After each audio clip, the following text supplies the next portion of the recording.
Hello guys, magandang hapon po sa inyong lahat dyan guys. May ayusin ako ngayon guys, isang stand pan. Galing to sa customer ko guys. Ang status nito na stand pan guys, sabi ng customer na ayaw umikot guys. Umuugong lang daw, ugong galing dito sa motor, sa stator coil, yung galing ng ugong. Ngayon guys, titingnan natin guys kung bakit, ano ang dahilan na ayaw siya umikot, ugong lang. Ito guys, gagamit tayo ng ano guys, tester. Itong tester natin guys, i-on natin guys. Ito yung on nya guys, oh, multimeter tester. Yan, naka-on siya guys, tapos nakalagay siya sa 2K. Kukunan natin siya guys ng reading resistant. Ito guys, yung ano niya guys, ito yung plug niya guys, line 1, line 2. Ilagay natin ang ano guys, ilagay natin ang test rod. Kahit magkabaliktad tong dalawa guys, itong red black na test rod, okay, walang problema yan guys. Kahit saan lang yan dyan. Yan, lagay nyo dyan, ganyan. Kukunan natin siya ng reading resistant guys. Yan guys, oh, ano ko sa 1 guys, switch ko sa 1.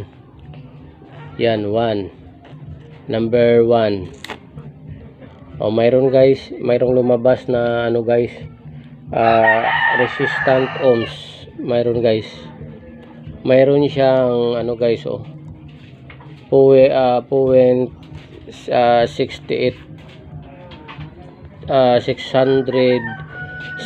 684 ohms guys, ang number 1. Ang number 2 guys, mayroon tayong nakukuhang ano guys, 0.624. Ang number 3 guys, mayroon tayong nakukuhang 0.517 ohms. Ibig sabihin guys, back tayo sa 0 guys. Yun, ibig sabihin guys, yung windings natin guys sa 1, 2, 3 buo pa, okay pa, walang problema. Kaya nga, totoo yung sabi ng customer na ugong na lang, kasi mayroon lang ng content, ano guys, mayroon siyang reading resistant. Okay lang guys ang ano niya, reading. Kaya guys, tatanggalin natin itong screen para malaman natin. Ito guys, may mga lock yan dito guys, oh. 1, 2, 3, 4. Yan, hilain lang natin yan sa kamay guys. Yan, ganyan lang. Yan, saka ganyan. Saka may ano dito guys, isang bolt, plastic bolt. Yan, ikutin natin guys. Yan. Yan, saka hilain natin yung ano guys, blade. Yan, may nut dito, kunin natin. Yan, yun. So guys, titingnan natin guys yung yan guys, oh, ang tigas. Yan, oh, ayaw talaga, kamayin ko guys, tigas. Ang tigas siya guys. Bakit tumitigas to guys? Kasi guys, yung ano nito guys, wala nang langis ang ano nito. May sekreto kasi ito guys, itong stand pan guys, may sekreto to. Itong ano nito guys, itong yung cap nya dyan guys, cap na ano, sa busing guys, sa busing, sa dito sa front, tapos yung back nya guys, may cap yan.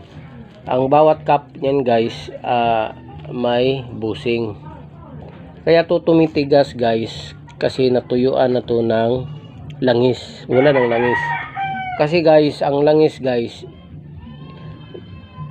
ito guys, yung bushing guys, hindi may lang pag may langis pa ang sa loob niyan guys, may foam yan guys. Yung foam na yun guys, kailangan basa yun lahat sa langis.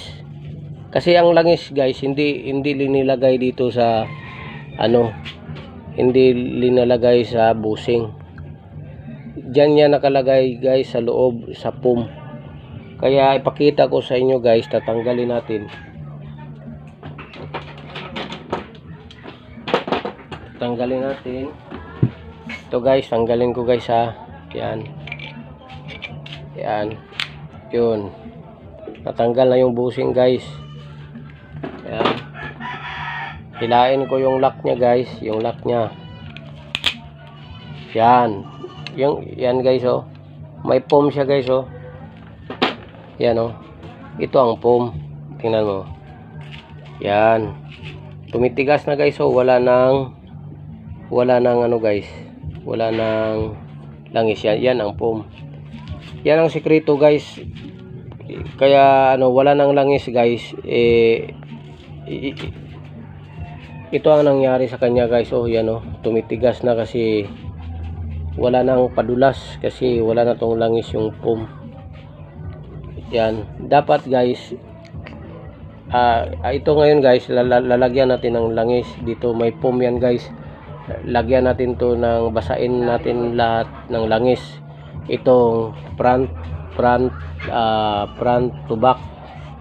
Yan ang sikreto guys. Kaya tatanggalin ko na guys yung apat na bolt screw lang to guys 1, 2, 3, 4 para malagyan natin ng langis yung foam niya guys sa bushing.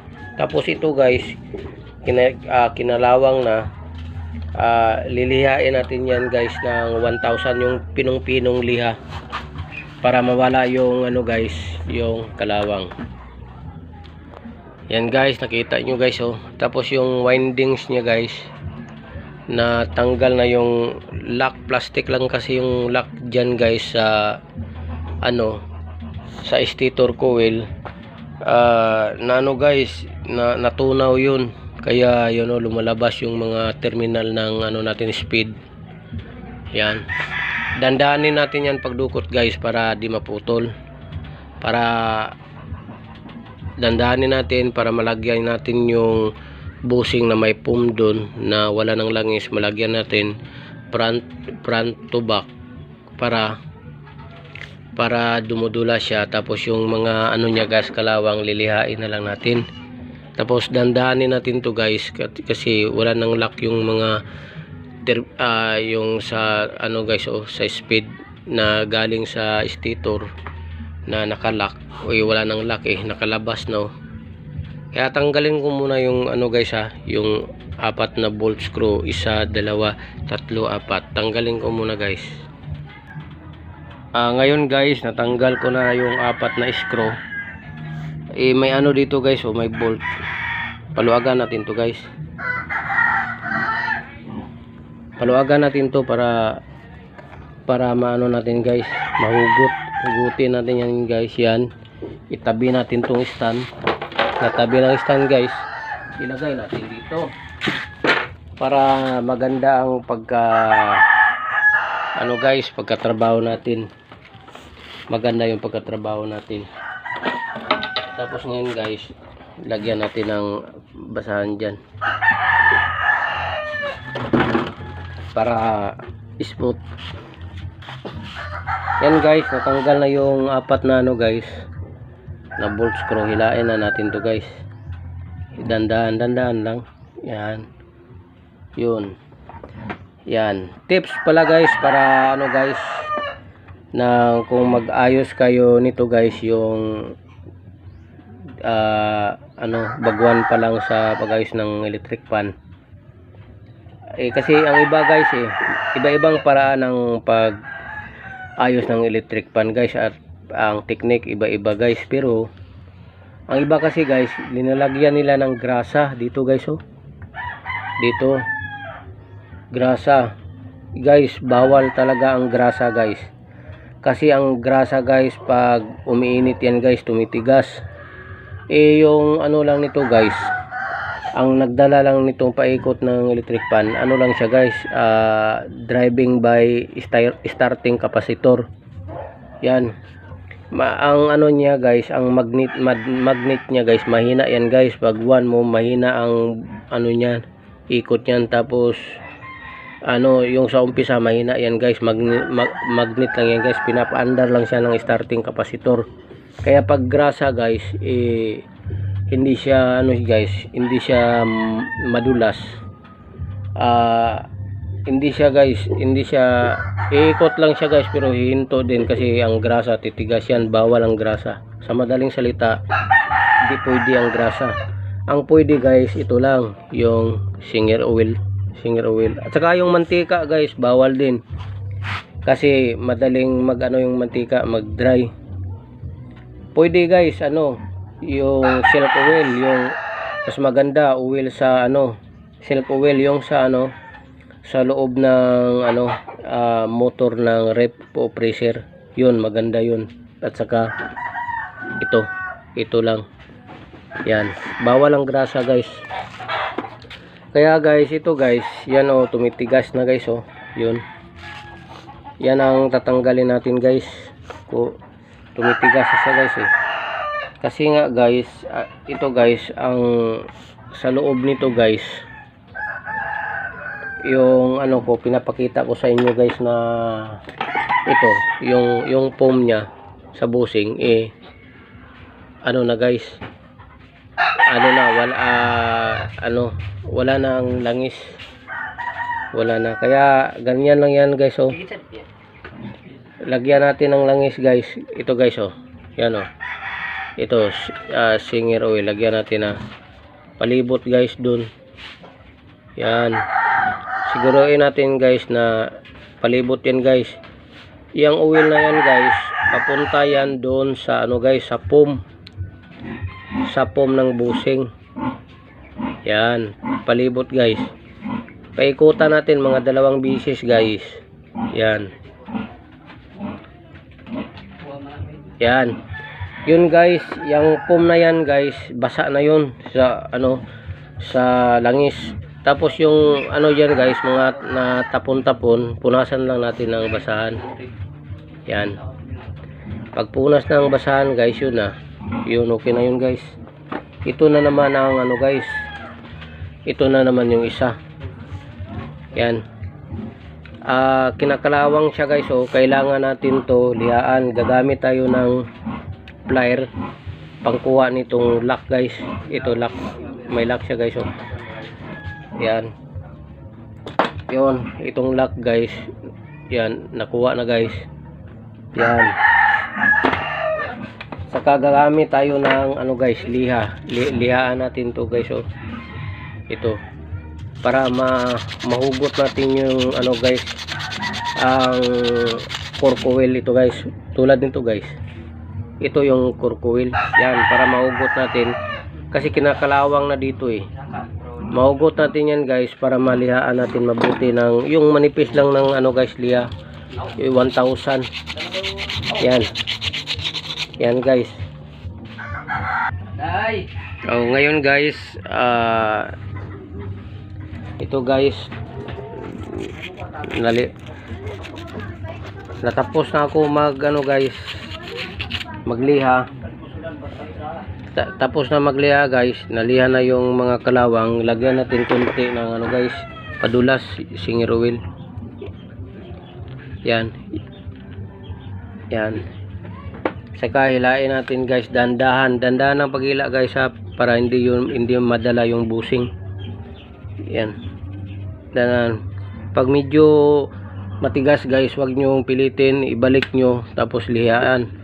Ngayon guys, hindi naman masyadong matigas. Yan, dandahan lang guys. Yan, nakuha na guys. Ito guys oh, may foam yan dyan. Yung isa nalagyan na natin yung sa back, ito sa front lagyan natin.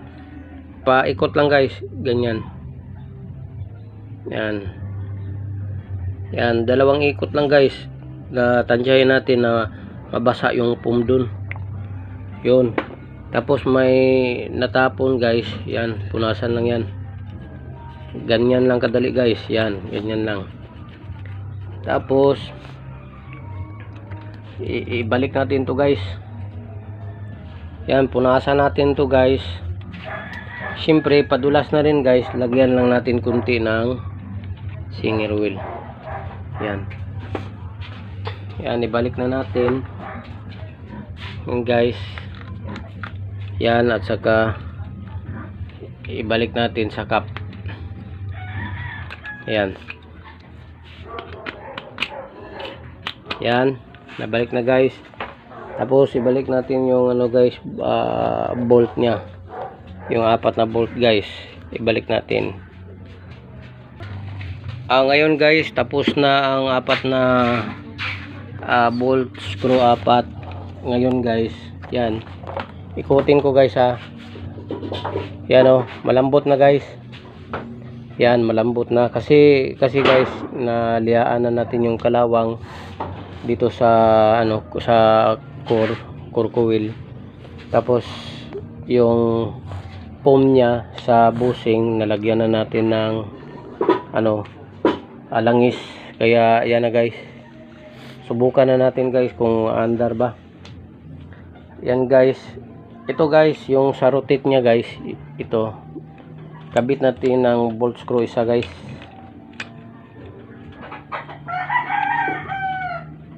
Yan isa. Ayun, nagtanduga. Isa. Yan.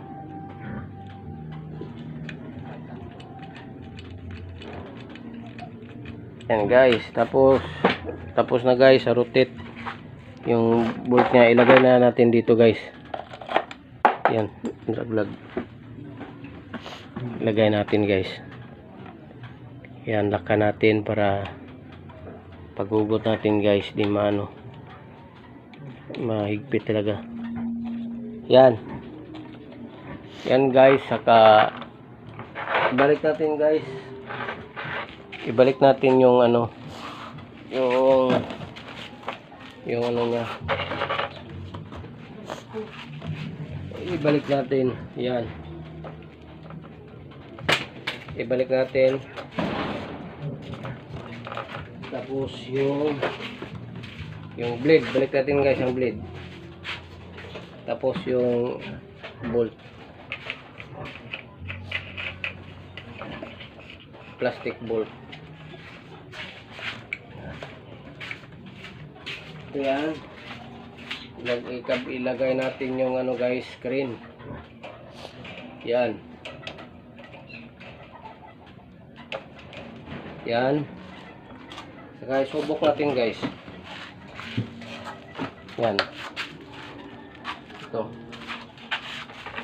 Dito. Guys, subok natin guys. Isaksak ko guys oh. Saksak ko. Yan. Yan natin sa number 1 guys. Number 1. Yan natin. Yung plug dito. Ayun guys, umandar na guys. Yan, umandar na siya guys. Kaso lang ano guys, ano yung ano, yung lock yan ano, tanggalin lang natin yung lock.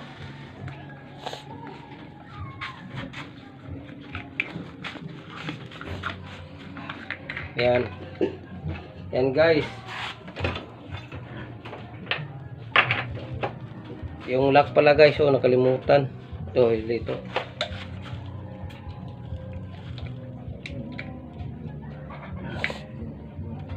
Yan. Lagay na natin.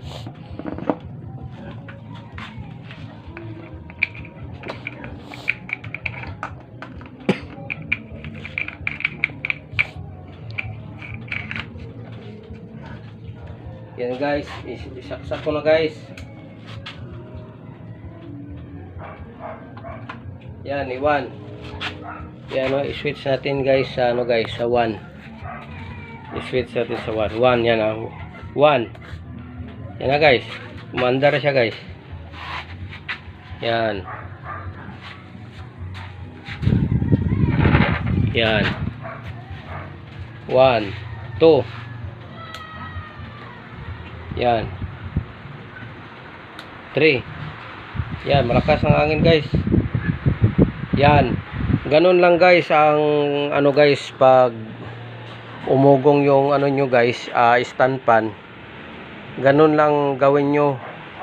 O wala nyo, wag nyo gagamitan ng grasa guys. Maraming salamat guys. God bless sa inyong lahat guys. Bye bye.